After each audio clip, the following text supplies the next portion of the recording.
This this is the Impressions Exchange Podcast. Impressions Exchange Podcast. Where all topics impacting the graphic imaging and printing industry are addressed via in-depth news coverage, analysis, and timely interviews. Hi, I'm Denise Gustafson, Editorial Director for Printing United Alliance, and the guest host for the special Printing Impressions podcast series in celebration of Women's History Month, highlighting women in the printing industry. During this series, I'll have the opportunity to talk with women from all segments of the industry about their experiences and their journey as a woman in the industry. So today, I want to welcome Jen Lee Almeida. She's the Chief Operating Officer with Pearl Media. So Jen, welcome. Hi, thanks for having me. It is a pleasure to have you here today. As we're getting started, would you tell us a little bit about Pearl Media and what you do as the COO? In the nutshell, I like to say whatever the sales team sells, I have to make sure it happens.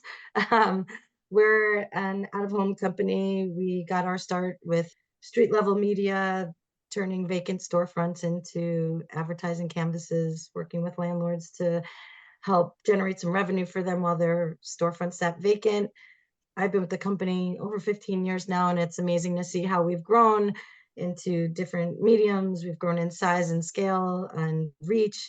We now have a tremendous number of long-term assets in various formats. We have digital place-based venues throughout the country, working with some amazing national brands and a good group of people. It's been an exciting ride. It certainly keeps you busy. Yes, I would say so. And I guess also with the vacant storefronts, I'm guessing that has greatly increased for you with clients, because I know there's a lot of storefronts that are vacant at this point. We've seen as the industries and the economy changes, how that varies. And it's great that it allows us to be very responsive to clients' needs where they want to target a certain specific location, and we can find them something that will help with that reach that they need. Obviously, you are in the C-suite. You didn't start there. I did not. So how did you get involved in the printing industry? Prior to Pearl Media, I worked for a print publication at NASCAR that was kind of like the playbill of racing. So the role was similar, interfacing with clients, trafficking ads, working with the designers and the printers. When the opportunity arose at Pearl Media, my skill set was needed over there, and I moved over and kind of fell into the same pattern, working with the advertisers, making sure whatever the sales team sold was fulfilled from sales to execution, and have just grown from there. As our inventory has grown, as our offerings have grown, my responsibility has grown along with it. Yeah, I can only imagine. So now you were working with NASCAR Yes. in basically publishing, in the publishing field. Mhm. Is that something you went to school for to do, or did Oh, you do no. something totally different? Totally different. I was a public health major, wanting to do some good in the world, and then got out of school, wanted a job, wanted out of my parents' house, and started working for NASCAR in Manhattan, and then wound up driving golf carts on the infield all across the country. It was a really good time, very exciting experience. Learned a lot. Definitely a Certainly, different world from where I came from. definitely a different NASCAR world from where circuit. you came from. Yes. Can you share any particular project or accomplishment that you're really proud of? Obviously, you've had two really interesting production companies that you've been with NASCAR and now with Pearl Media. Is there anything that really stands out to you as kind of something that you'd like to highlight for your career? I think there are a lot of small wins along the way. Obviously, we're doing hundreds of postings a year, and they each have their own unique hurdles and challenges. But on a big scale, this always stands out for me. In 2012 or 13, we were working a lot with 3D projection at the time, and we did a program for a company called LoopNet where we made a building disappear, visually disappear. And What? it was amazing. I'll have to send you the video. But it was in conjunction with a live event where we had the band Train Mhm. perform. If you're familiar. I am a fan of Train, Yeah, so they were great. We had a whole hospitality component. There were VIP access passes and signage throughout and lighting and permits. And it was this huge undertaking, a big team effort. It was a lot of like wearing many hats, stepping out of your comfort zone. And it came off amazing. The building disappeared, the band performed. It was great. That's a highlight for me. I think that's awesome and super A cool. lot of glitz and glam on that one. Yeah. Yeah, so that's not something you do every day then? Certainly not. Certainly. No. I mean, if you make one building disappear, I'm sure you could do it to many others at this point. Sure. Throughout your career, you've probably had various role models or mentors. Is there any ones that particularly stand out in your mind that have really helped you as you've progressed through your career? I think I've been fortunate. I've had a lot of great influencers in my life, professionally, personally. Within this print industry, I would be remiss if I did not shout out Adam Miller from BAM Signs. He's been a mentor of mine from the beginning, kind of taken me under his wing and taught me most of what I know.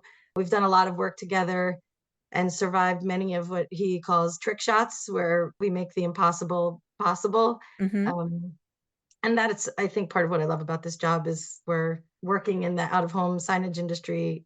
It's still something new every day. It's not without its stressors. And he and I joke about opening a bagel shop one day and retiring. Everybody loves bagels, just low pressure. He's been great, and I'm very thankful for his influence and guidance throughout the years. Yeah, I have to agree with you on 2 points. One, bagels are awesome, and I Right? am an original New Yorker, and I miss my bagels now that I'm up in the I'll have to send Northeast. you some. Yeah. And two, I absolutely love the wide format and out of home industry because of its creativity, because of all the different campaigns that we get to be a part of. Even if it's Yep. just a small piece that you're doing the signage, but it's amazing to see what can be accomplished and how creative the brands can be, how creative the teams at the shops can be, and the agencies, if they work together really closely, you can create some amazing, amazing things. For sure. And it's great to see how you can stop people in their tracks. Something you sometimes, not being in the industry, take for granted, but you're Mhm. subconsciously, of course, influenced by all of this signage around you and how it's driving your behaviors and purchasing decisions. But when they really take advantage of the medium and put great thought behind it, they definitely do some really wild and cool things. It's fun to be a part of Yeah. and see it in the real world and say, I helped make that happen. Out Yeah, in the wild. out in the wild, exactly. And it's interesting. One of the things that I always find very interesting about wide format signage and out of home signage specifically is given the trend that we're seeing with people, a lot of advertising right now is digital, whether it's cookies or whatnot on internet or email campaigns, or even if you're looking at television, a lot of people DVR now, they fast forward through commercials. I know Yeah, I am one of those people.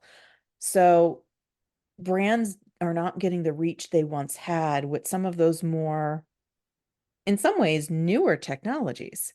If you're talking about the internet or whatnot, but with out of home, you can't turn it off. nope. You might not stare at it for 20, 30 seconds, but you're walking past it, you're driving past it, riding past it. You see it subconsciously, it's there. Can't turn it off. It's always available. And it's in your brain, right? Like you said, Hmm. if you even registered that you really looked at it, but it's there. So yeah, and it's, you know, more and more proving how advertisers are getting a return on their investment and how they can track data and usage and purchase decisions based on what signage they encountered in their day. Hmm. What I think is really interesting too, just in my travels, I know exactly where there's a Dunkin' Donuts billboard, a Dunkin' billboard on 95 just outside of Providence. Okay. And I would drive past it all the time. It's one of those, it's just part of the scenery. But every time there was a new creative there, I'm like, oh, new creative. Oh, new creative. Not that I was looking at it because I'm driving it, but you acknowledge it and you keep going. Of course. Yeah. That's its job. It's doing its job. Doing its job. And then that's something that you guys have a part in as Yep. well. So The printing industry, as you've probably noticed, tends to be a little bit slanted toward a more male dominated arena. And I know I haven't noticed. Yeah, a little bit. So is that something that you've had to deal with? NASCAR, I'm guessing, was very, very male Oh, dominated as well. it was. I think I've been fortunate to work with a lot of kind and fair and inclusive minded people. And I'm inspired to see the increased number of women holding C-suite positions, sitting on panels, getting involved in male dominated industry. I can't do finger quotes on the Yeah. on the air. But there's, of course, there's still maybe some subtle occurrences of being talked over or maybe not taken as seriously or little things, but I think we're encountering them less and less. People are being held accountable for maybe some closed mindsets, and I think there's some great contributions to the industry and just the world in general from all sorts of backgrounds that people are taking notice of. So Hmm. we're making strides. We are. But how do we continue to empower women if they are the lone woman in the room? How do you empower women even within Pearl Media? I am the lone woman on our executive team, so I do spend a lot of time being that lone female, and I work with a great group of guys, so no knock on them. But yes, you have to hold your ground and not shrink in your voice. And I hope to lead by example. I'm happy to see we have an increased number of females at Pearl Media in our office, and I hope that I'm subconsciously and consciously making a good example for them and how they can hold leadership positions and have a voice as well. In some ways, it's about representation. There's representation in the C-suite. So now women coming into Pearl Media can see you there. They Exactly. might see a path for themselves that, oh, that might be something one day I can do. I'm very humble, so that's that's very flattering. Yes, I do hope it does that for women, though. Yes. I mean, think of it. If you're someone just starting out now and you're not really sure what your career path is within a company, and you can look around, maybe there's some that may be team leads, but then maybe there's nothing elsewhere. What do you think then about your career path? Is that something that, oh, well, I can do that, or maybe I can do better? I don't know. Yeah, I love that. And I have two young daughters, and I have a niece that I'm very close with who has said to me that I'm her role model and mentor. And it's very inspiring and humbling to hear someone look at you in that way. And but I'm proud to know that I'm maybe setting an example for others of what's possible, because anything is possible, Hmm. of course. Well, just have to set your mind to it. That's right. Yeah, And if there's an example that shows you that it's possible, it certainly helps. of course. So, in talking a little bit about leadership as well, are there any particular qualities that you think are most important for the printing industry and especially for women to have that are within the industry? I just really think it's important to trust and use your voice. Sometimes it's hard to be heard through the noise, but I think women have a lot of good instinct and can come to things with a different mindset and perspective that's valuable and should be welcomed at the table. Sometimes easier said than done, but just try not to be intimidated by being maybe the minority in the room. That's tough, and that's tougher for some people than others. There's some women that have those big personalities that it doesn't matter, just rolls off their back, but there's others that it's harder to take those steps and to make those changes. For sure. I'm one of them. So I can empathize. But I was listening to another podcast recently, actually, that said confidence is not a feeling, it's a skill and it's the willingness to try. So I think that applies here. You just have to be willing to try, whether you're terrified or doubting yourself. If you have that willingness to try, that confidence will come from experience. Willingness to try, willingness to learn, and willingness to be taught, I think are all Absolutely. real. I think they all go hand in hand. Because I think one of the what I said earlier, no 2 days are the same, constantly still learning, years in this business. And not just because the technology is evolving or you're working with different people or in a different location. There's always something to learn. There definitely is. Now, you mentioned that you have two daughters. I So do. obviously you have a career, but you also have family. I do. How do you balance? What challenges do you face trying to balance those two worlds that sometimes seem at odds? Because in some ways they're both full-time jobs. Oh, and then some. Yeah. Yeah. I have twin girls. They're 13 and a son who just turned 16 and has his driving permit now. So, Oh dear. yeah, exactly. So it's a little crazy in the house. It's hard. It's definitely hard. And I think women more than men, maybe I'm stretching here, but I think we always feel we're not giving enough in all aspects of our life. I am fortunate to work for a company that's very family minded and very concerned with making sure everybody has a good work-life balance. I'm working from home as we speak, and that is helpful on certain days.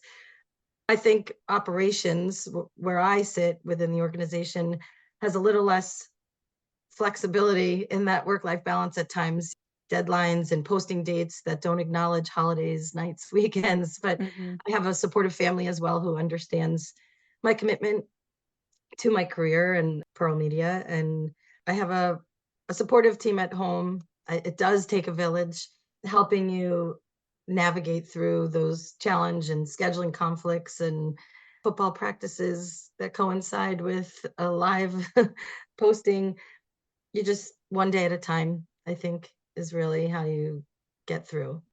It's a blessing to have the family and the work life that are both so important, and a blessing to have to worry about how to juggle that just one day at a time, I giving know in yourself some talking with grace. a lot of women, one of the things that they say, no matter how understanding the company they work for is about having that good work-life balance, being family-minded, with a lot of women, I don't know if it's just because it's something, the pressure that we put on ourselves, there's the guilt that we're not doing enough for either side. Yeah. Is that uh, something that you've struggled with every day. every day? Every day, yeah. And I think when I have a great group of girlfriends too that are also strong professional women, and we all share the same feelings that you can't be everywhere at once. And we certainly try. And with the advent of phones and mobile technology, maybe that's helped. I think it's a blessing and a curse where you can be kind of have your head in two places at once, but then you're never really just in one place. Mhm. Sitting at a baseball game on the sidelines, going through email and responding to stuff, Yeah, for and sure. you miss a play or something. You might be there physically, but you're not fully there. Exactly. So it's a balance, it's a juggling act. But like I said, I am fortunate enough to have this job and career and family and support system. So it's crazy and it's stressful. And I think I'll be tired for the rest of my life, but it is a blessing. And it's that support system, both at work and at home, that I think really helps anyone to succeed and to grow in their jobs, in their careers, and as a person because of that support system. And I Thinking, hope people have that in some fashion or another, whether it's grandparents or neighbors. And I think it takes strength to be able to ask for help, to not assume that you could do it all on your own every day. It does take strength to be able to say, hey, I'm struggling here. Can you lend a hand? it's hard. That's probably one of the hardest things to ask is, I need help. Yeah, Because I know even me personally is I want to be able to do everything. of course. That's my personality, that I feel disappointed in myself if I can't get to what I said I was going to do and get it all done. Again, that might be because I just put too much pressure on myself. It could be Yeah, just also a trait of a lot of people that we have. I think so. I definitely share that mindset, if that's any consolation. Hey, at least And when we're in it together. we are, right? And then when you look at the list of what you actually have done in a day at times, sometimes I think back and I'm like, oh my God, I made it work. I got the kids off to school. I got the workout in. I did the job. And it's amazing. So yeah, I do think sometimes we have to cut ourselves some slack. And Easier said others, than done, but yes. we should be doing that. And other times it could be the kids are clothed, they're at school, they have the food or the money that they need for the day. Nothing blew up. We're all fed and clothed and sheltered, and that's enough for today, That's a win. Sometimes I used to say, you give the kids to the grandparents sometimes and like they don't really follow your parenting rules. And then I was like, wait, I have to level set here. Are they breathing? Then that's a win, right? You have to just, yeah, Breathing is always good. lower the bar sometimes. So a little bit about networking. I mean, you mentioned that you have a supportive community, girlfriends and family, also supportive at work. Are there specific strategies that you've found that really help you be effective for networking and for building the professional relationships in the printing industry that really have helped you to grow over the years? Sitting on the operation side of things, we're not always very client facing. We're more behind the scenes. So I think you have to make an effort at times. I think it's important to foster relationships with vendors and clients that even if you're not doing business with them currently, try to keep those relationships fresh. Ask a lot of questions, try to attend trade shows when you have the opportunity, get out there and just learn. You never know where you're going to find a source of information or a resource that will be beneficial to you in the future. So just keeping an open mind and goes back to again to trusting your voice, having those conversations and you never know where they'll lead. And in some cases, it might be stepping outside that comfort zone that you've established For sure. and reaching out a hand to shake someone's and get to know them. They could be the next best thing that you'll need down the line, but you don't know it yet. Right. Yep. Exactly. As we're wrapping up, I'm going to ask my favorite question. So, knowing what you know now, so based on your years of experience, both here with Pearl Media, with NASCAR, all of your experience in the printing industry, what advice would you give to yourself if you were just walking in the door and starting now? Oh my goodness. That's a good one. I do think trusting yourself is important. And sometimes it's like fake it till you make it, have that confidence, take that leap. Don't be afraid to try and fail. Don't be afraid to ask for help. Don't be afraid to take a pause. And I'm trying to focus on doing a little more of this now, but making sure you're carving time out for yourself. Maintaining that work-life balance can be hard. And especially as you're starting out and wanting to prove yourself and make strides. But I feel like the younger generation seems to get it a little more than we did. You have to have some boundaries and make sure it's all about being happy at the end of the day. So, what are you doing to make that for yourself? I think definitely with those younger folks coming in, they may have seen their parents working and working hard, working late, not having that balance that we all strive for now, and they're not willing to do it. And it's interesting to see that they have the confidence to say no, that maybe other generations don't. Yeah. Yeah. Where was that when we when we were coming up? Hmm. Good for them. I think it's great. I love to see it and I try to kind of foster that with my team, that family first, and we work hard, but we work hard together. We try to support each other so everyone can have their opportunity to take a pause. And then just for new up and coming women, I think there's limitless opportunity out there. I think one of the things I maybe struggled with earlier was like, I don't know what I want to be when I grow up. And sometimes you do, sometimes, like you said, you don't know what that next person you talk to is going to lead. And I didn't see this path for myself, but being open and taking that next step, you never know where you'll land. So, Hmm. Now, you didn't see this path. Do you regret anything? no, definitely not. It's been a fun ride. Like I said, the people I work with are tremendous and really as stressful as dealing with deadlines and expensive programs, all that pressure, having the team at your side really makes all the difference. So both been very lucky, both in my personal and professional lives to have some good people around. Well, I'm Jen, it grateful. was an absolute pleasure to chat with you today. Thank you so much for taking the Ah, time. likewise, thank you so much. I appreciate it.